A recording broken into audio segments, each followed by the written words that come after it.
नमस्कार मैत्रिणींनो, मी वर्षा फॅशन या युट्यूब चॅनल मध्ये तुमचं अगदी मनापासून स्वागत करते। तर मैत्रिणींनो, आजच्या व्हिडिओला सुरुवात करण्या अगोदर मी ही जी बॅग दाखवली होती रेक्झिनच्या कापडाची, जर हे बघा, तर ह्या व्हिडिओ खाली खूप सारे अशा कमेंट्स आलेले आहे की रेक्झिनचं कापड कुठे मिळतं, कसं मिळतं, काय मीटर मिळतं। तर मी तुम्हाला सांगते, मी हे रेक्झिनचं कापड आहे की आमच्या जवळचेच म्हणजे जिथे गाडीचे सीट कव्हर वगैरे कुशन्स बनतात त्यांच्याकडून विकत आणलेलं आहे। ते साधारण 200-250 रुपये मीटर प्रमाणे असतं। तर बघा, रेक्झिनचं कापड अशा पद्धतीने म्हणजे थोडंसं मी तुम्हाला हे त्याच बॅगचं उरले म्हणजे 2 कापड आणलेले होते मी असे। तर बघा, हे अशा पद्धतीने म्हणजे थोडंसं असं चरबट असतं ते चारायचं, कारण की मी तुम्हाला 2 दाखवते। मी अगोदर हे असं जर सॉफ्ट कपडा आहे का प्लेन याचं बनवत होते, पण ऍक्च्युली याच्यावरती टीप नाही येत। जसे की नाईट पॅन्ट्स वगैरे असतात ना आपल्याकडे, म्हणजे स्ट्रेचेबल कपडे, त्यावरती जशी टीप अशी एकाच जागेवरती राहते, मशीन घेऊन पळत नाही हा कपडा। तर अशा पद्धतीने याच्यावर टीप येते, त्यामुळे हे कापड नका घेऊ तुम्ही। हा पण रेक्झिनचाच आहे, एकदम सॉफ्ट आणि चमक असणार कापड आहे, पण हे वायाला गेलं माझं, कारण की याच्यावरती टीपच येत नाही चांगली। म्हणून मग मी शिवताच हे असं कटिंग वगैरे केलं आणि नंतर मी पुन्हा रेक्झिनचं कापड बदलून आणलं त्यांच्याकडून। अगोदर हे अशातूनच कापड घेऊन आलेले होते। तुम्ही पण बघा, तुम्हाला मी दाखवते हे बघा, असे वेगवेगळे प्रकारचे रेक्झिनचे कापड असतात, ठीक आहे। आणि हे 200 रुपये मीटर आहे। म्हणजे तुम्ही काय करायचं माहिती का, जेव्हा घ्यायचं असेल तेव्हा तुम्ही त्या दुकानदाराला विचारून घ्यायचं की आमच्याकडे साधी शिलाई मशीन आहे त्याच्यावरती चालेल का। तर बघा, या अशा पद्धतीचं पण एक कापड आहे, म्हणजे त्याच्यात प्रकार भरपूर असतात रेक्झिनच्या कापडामध्ये, पण आपल्या मशीनवर कोणतं चालतंय हे तुम्ही विचारून घ्यायचं त्यांना। तर बघा, ह्या बॅगच्या याला मी एकदम असं जवळून दाखवत तुम्हाला, थोडंसं असं त्याला वरतून असं म्हणजे खरबुड्यापणा आहे, म्हणजे एकदम सॉफ्ट नाही, आणि याला चमक आहे, पण याच्यावरती आपली टीप चालत नाही। तर असं असतं ते। तर तुम्ही तुमच्या जवळच्याच म्हणजे दुकानामध्ये मार्केटमध्ये जाऊन चौकशी करू शकता, जिथे गाड्यांचे कुशन्स वगैरे बनतात, रिक्षाचे वगैरे, तर तिथे तुम्हाला इझिली अवेलेबल होऊन जाईल। तर निश्चित तुम्हाला त्या प्रश्नाचं उत्तर मिळालेलं असेल। आणि आता चला, जास्त वेळ न घालवता आपण आपल्या आजच्या व्हिडिओला सुरुवात करूया। आणि व्हिडिओ प्लीज पूर्ण बघा, आवडला तर लाईक करा, शेअर करा, आणि जर तुम्ही चॅनलवर पहिल्यांदाच व्हिडिओ बघत असाल तर आपल्या वर्षा फॅशन चॅनलला नक्की सबस्क्राईब करा।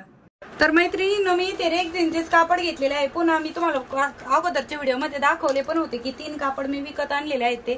तर इथे आपण 19x11 इंचाचा हा पीस कट करून घेत आहोत, ठीक आहे। तर याची लांबी मी 19 इंच घेत आहे। इथे आपल्याला मार्कर पेनचा वापर करायचा, कारण की याच्यावर खडू उघडलेला दिसत नाही, त्यामुळे मी इथे मार्कर पेन घेतलेला आहे, पण तो पण ब्लॅक कलरचा असल्यामुळे तुम्हाला दिसत नाही, पण मला दिसतं, कारण की व्हिडिओमध्ये काळा कलर आहे त्यामुळे तो पेनचा दिसत नाही। तर बघा, अशा पद्धतीने मी इथे 19x11 इंचाची मार्किंग करून त्यावरतीच कटिंग करून घेत आहे। ह्या कापडावरती व्यवस्थित टीप बसते, ठीक आहे। तर बघा, आता मी तुम्हाला पुन्हा एकदा माप मोजून दाखवते। हा 19 इंच आहे आणि रुंदी 11 इंच। आता ज्या साईडने आपली 19 इंच लांबी आहे त्या साईडने मी 2.5 इंचावरती इथे वरतून मार्क करून घेत आहे आणि एक लाईन पण ड्रॉ करून घेतलेली आहे। सेम त्याच पद्धतीने दुसऱ्या साईडने पण आपण 2.5 इंचावरती मार्क करून इथेही आपण एक लाईन ड्रॉ करून घेतलेली आहे। आता जिथे आपण लाईन ड्रॉ केलेली आहे त्यावरतीच आपण कटिंग करून घेत आहोत दोनही साईडने, ठीक आहे।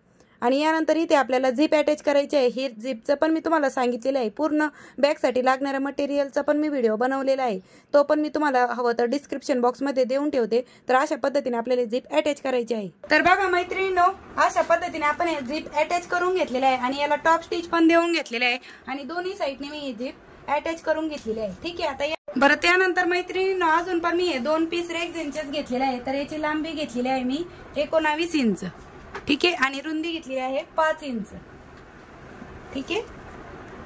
तर 19x5 इंचचे 2 पीस कट करून घेतलेले आहे मी। तर ते आपल्याला अशा पद्धतीने स्टिच करून घ्यायचे ह्या दोन्ही कडेच्या साईडने। तर बघा, अशा पद्धतीने ठेवून घ्यायचे आणि यावरती आपल्याला स्टिच पण करून घ्यायचे आहे। तर चला, मी तुम्हाला हे मशीनवर पण दाखवते। तर बघा, अशा पद्धतीने ही राईट साईड आपली बरोबर समोरासमोर आहे, म्हणजे खालचं कापडची राईट साईड आणि या छोट्या कापडाची पण। आणि अशा पद्धतीने दोन्ही साईडच्या कडेने आपण ही जी पट्टी कट करून घेतलेली आहे रेक्झिनची, तेच मी स्टिच करून घेतलेलं आहे, ठीक आहे। तर एका साईडने स्टिच करून झालेलं आहे, दुसऱ्या कापडाला पण सेम त्याच पद्धतीने मी स्टिच पण करून घेत आहे आणि यावरती आपल्याला पुन्हा दाब टीप पण देऊन घ्यायची आहे, ठीक आहे। अगदी सोप्या पद्धतीने मी तुम्हाला बॅगचे वेगवेगळे प्रकार दाखवत आहे। तर बघा, इथे थोडंसं जाड झाल्यामुळे इथे टीप बसायला जरा प्रॉब्लेम येत आहे, कारण की ते दाब टीप देताना 2 कापड एकत्र आल्यामुळे जरासं जाड झालंय। एका हाताने कपडा ओढत तुम्ही टीप मारून घ्यायची आहे। तर बघा मैत्रिणीने, दोन्ही कडेचे पार्ट जोडून झाल्याच्या नंतर आपल्याला काय करायचं आहे, या कडेपासून खाली 1.5 इंचावरती मार्क करून घेत आहे मी, म्हणजे 1.5 बाय 2.5 इंचाचा आपल्याला इथे एक चौकोनी बॉक्स कट करून घ्यायचा आहे, ठीक आहे। तर बघा मी तुम्हाला दाखवत आहे, म्हणजे कडेपासून 2.5 इंच आहे आणि वरच्या साईडने 1.5 इंच आणि सेम अशाच पद्धतीने हाच पीस आपण चारही बाजूला ठेवून याच्या चारही कॉर्नर आपण कट करून घेणार आहोत। ठीक आहे, तर बघा अशा पद्धतीने मी चारही कॉर्नर कट करून घेतलेले आहे। बरं, त्यानंतर मैत्रिणींनो आपण हा जो कडेचा पार्ट जोडलेला आहे तो आपल्याला अशा पद्धतीने आतमध्ये फोल्ड करून यावरती अशी स्टिच करून घ्यायची, म्हणजे की पाइपिंग सारखं आपलं हे दिसणार आहे। आणि या साईडचा पण पार्ट आपण अशा पद्धतीने फोल्ड करून यावरती अशी आपण स्टिच करून घेणार आहोत, म्हणजे दोन्ही साईडने आपले पाइपिंग केल्या टाइप दिसणार आहे। ठीक आहे, तर चला मी तुम्हाला एका साईडने अशा पद्धतीने पाइपिंग टाइप स्टिच करून दाखवते आणि सेम अशाच पद्धतीने तुम्ही दुसऱ्या साईडने पण स्टिच करून घ्यायचं आहे। थोडंसं जाड झाल्यामुळे इथे म्हणजे स्टिचिंग करायला अडचण येते, पण कपडा एका हाताने पुढे ओढत ओढत तुम्ही असे स्टिच करून घेऊ शकता। ठीक आहे, तर बघा मैत्रिणींनो अशा पद्धतीने आपण हे कडेला टिप मारल्याच्या नंतर आपला हा पार्ट अशा पद्धतीने दिसणार आहे। ठीक आहे, बरं यानंतर मी इथे रेडीमेड बेल्ट घेतलेले आहे, तुम्ही याऐवजी कापडाचे पण बेल्ट बनवू शकता। तर याची लांबी मी घेतलेली आहे इथे 19 इंच आणि याची रुंदी आहे 1 इंच, म्हणजे 19 इंच लांबीचे आपण हे 2 बेल्ट घेतलेले आहे। आणि बघा हे कडेपासून आपल्याला 2.5 इंचावरती बेल्ट लावून घ्यायचे आहे, दुसऱ्या साईडने पण आपण कडेपासून 2.5 इंचावरती मार्क करून घेत आहोत आणि इथेच आपल्याला हा जो बेल्ट आहे तो अशा पद्धतीने स्टिच करून घ्यायचा आहे। ठीक आहे, हवं तर तुम्ही अगोदर टाचणी पण लावून घेऊ शकता, म्हणजे आपल्याला स्टिच करायला बरं पडेल। तर बघा दोनही बेल्ट मी अशा पद्धतीने स्टिच करून तयार करून घेतलेले आहे। ठीक आहे, दोनही साइडचे। आता यानंतर मैत्रिणींनो मी ते बेल्ट लावून घेतल्याच्या नंतर हा जो मांजर पाट कपडा आहे विकतचाच आहे, जो की बॅग शिवण्यासाठीच वापरता असतो, तो कपडा मी अस्तरसाठी घेत आहे। तुम्ही तुमच्याकडे जे कोणतं कॉटनचं कापड अवेलेबल असेल ते पण तुम्ही इथे घेऊ शकता। आणि अस्तर थोडं वाढवच कट करत आहे, नंतर आपण ते कटिंग करून घेऊ शकतो स्टिच झाल्यानंतर। आणि हा जो पार्ट आहे तो आपल्याला अशा पद्धतीने ठेवून घ्यायचा आहे, म्हणजे याची राईट साइड खालून आहे आणि रॉंग साइड वरच्या बाजूने आहे। ठीक आहे, बेल्ट पण आतमध्ये लुटून द्यायचे आहे आणि आपल्याला या दोन्ही साइडने अशा पद्धतीने स्टिच करून घ्यायचे आहे। फक्त दोनच साइडने स्टिच करून घ्यायचे आहे आपल्याला, लक्षात ठेवा। फक्त या दोन बाजू ओपन ठेवायच्या आहे आणि इकडच्या या दोनच बाजूने आपल्याला स्टिच करून घ्यायचे आहे। ठीक आहे, तर मैत्रिणींनो बघा अशा पद्धतीने मी अगोदर टाचणी लावून घेतलेली आहे, दोन्ही बेल्टच्या साईडने आपल्याला शिवून घ्यायचं आहे त्यासाठी, आणि मग आपण अशा पद्धतीने त्यावरतीच स्टिच करून घेत आहोत।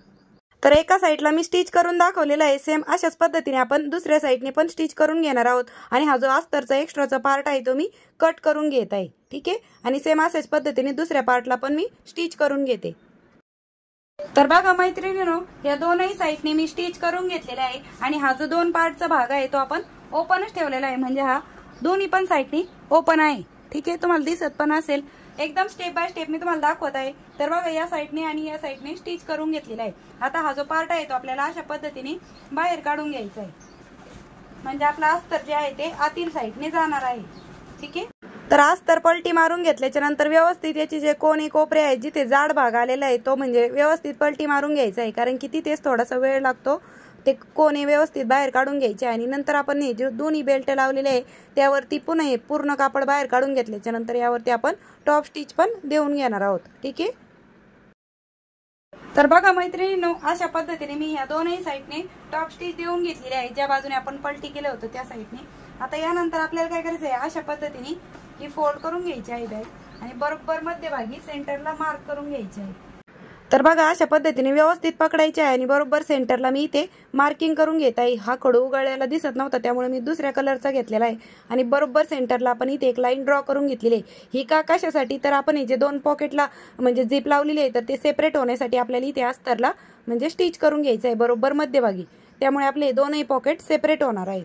ठीक आहे, तर बघा बरोबर मध्यभागी मी स्टिच करून घेतलेली आहे आणि अशा पद्धतीने ते दिसत आहे। तर बघा आता या साईडने मी ओपन करून दाखवते पॉकेट, तर अशा पद्धतीने दोनही साईडचे पॉकेट आपले सेपरेट झालेले आहेत। ठीक आहे, आता यानंतर हे असं फोल्ड करायचे, पण त्या अगोदर मी जे वाढव अस्तर कटिंग करून घेतलेलं होतं ते बरोबर आपण जे मेन फॅब्रिक आहे त्याच्या मापाचं कट करून घ्यायचं आहे दोनही साईडने, कारण की मी अजून कडेच्या अस्तरला स्टिच केलेलं नाही त्यामुळे बरोबर करून घेतलेलं आहे बरोबर सेम। आणि पुन्हा आपण बघा अशा पद्धतीने स्टिच म्हणजे फोल्ड करून घेतलेलं आहे मध्यभागी आणि इथे पण आपल्याला वरच्या म्हणजे फोल्ड बाजूने 1.5 इंच आणि कडेपासून 2.5 इंचावरती असा हा आपल्याला चौकोनी कपडा कट करून घ्यायचा आहे। हे माप तुम्ही कमी किंवा जास्त पण घेऊ शकता तुमच्या अंदाजाने, म्हणजे तुम्हाला मोठी साईज छोटी साईज शिवायची असेल त्यानुसार तुम्ही हे माप चेंजेस पण करू शकता। जेव्हा तुम्ही शिवायला लागता तेव्हा तुम्हाला पण आपोआप अंदाज येऊन जाईल।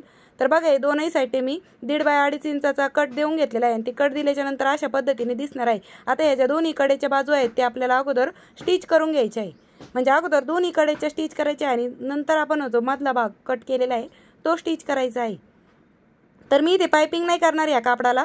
तर बघा आता हा जो मधला भाग आहे तो आपण स्टिच करून घेणार आहोत। तुम्हाला हवं असेल तर तुम्ही इथे म्हणजे पाइपिंग पण करून घेऊ शकता, कारण की माझं रेक्झिनचं कापड आहे त्यामुळे त्याचे कुठल्याही प्रकारचे धागे थ्रेड बाहेर निघत नाही, त्यामुळे मी इथे डायरेक्टलीच स्टिच करून घेतलेलं आहे।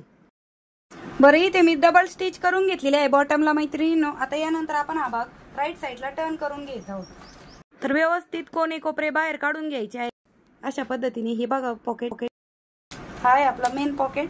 आता इथे मी झिप नाही अटॅच केलेली, तुम्हाला एकदम जवळून पण दाखवते आतमधला स्पेस। तर इथे आपण वेलक्रूचा वापर करणार आहोत, म्हणजे दोन्ही हँडलच्या मध्ये आपण बरोबर आहे अशा पद्धतीने हे जे वेलक्रू आहे ते स्टिच करून घेणार आहोत। ठीक आहे, तर मी हे दोनही साईडने हे जे वेलक्रू आहे ते स्टिच करून घेते आणि मग तुम्हाला पुढे दाखवते। ठीक आहे, तर बघा मैत्रिणींनो अशा पद्धतीने मी वेलक्रू पण स्टिच करून घेतलेले आहे दोनही साईडने आणि आतमधला स्पेस पण तुम्ही बघू शकता। म्हणजे खूप सुंदर अशी आपली हँडबॅग फॅशन म्हणजे लेडीज पर्स बनून रेडी झालेली आहे। ठीक आहे, त्याचबरोबर आपले हे बॉटमचा पार्ट पण तुम्ही बघू शकता अशा पद्धतीने दिसत आहे आणि त्यानंतर हा आहे आपला साईडचा पार्ट। ठीक आहे, आणि दोनही साईडने अशा पद्धतीने आपला हा पार्ट दिसत आहे। आपण हा म्हणजे क्रॉस मॅचिंगचा मी इथे कपडा वापरलेला आहे आणि दोन्ही पण कापड आपले रेक्झिनचेच आहेत आणि अगदी रेडीमेड स्टाईल मी हँडबॅग पर्स बनवून तुम्हाला दाखवलेली आहे। तर कसा वाटला तुम्हाला आजचा हा व्हिडिओ ते पण मला कमेंट करून नक्की सांगा। तर बघा हा आहे आपला वरचा पॉकेट, म्हणजे टोटल अशी 3 पॉकेट्सची आपली ही पर्स बनवून तयार झालेली आहे। हा आहे दुसरा पॉकेट आणि मध्यभागी आहे तो मेन पॉकेट। ठीक आहे, तर खूप सुंदर अशी आपली ही पर्स बनवून रेडी झालेली आहे। तर मैत्रिणींनो कशी वाटली तुम्हाला ही हँडबॅग ते पण मला कमेंट करून नक्की सांगा। आवडली असेल तर प्लीज लाईक करा आणि जी मी माहिती सांगितली तुम्हाला ती पण तुम्हाला आवडली असेल तर प्लीज लाईक करा, शेअर करा आणि नवीन असाल तुम्ही तर प्लीज चॅनलला सबस्क्राईब करा शिवणकामाची तुम्हाला आवड असेल तर। तर वेळात वेळ काढून तुम्ही हा व्हिडिओ इथपर्यंत बघितला त्याबद्दल तुम्हा सर्वांचे खूप मनापासून धन्यवाद। भेटूया पुन्हा नेक्स्ट व्हिडिओमध्ये, तोपर्यंत bye bye. Thanks for watching. Shri Swami Samarth. जय जिजाऊ, जय शिवराय। तर बघा खूप सुंदर अशी आपण ही हँडबॅग पर्स बनवून तयार केलेली आहे।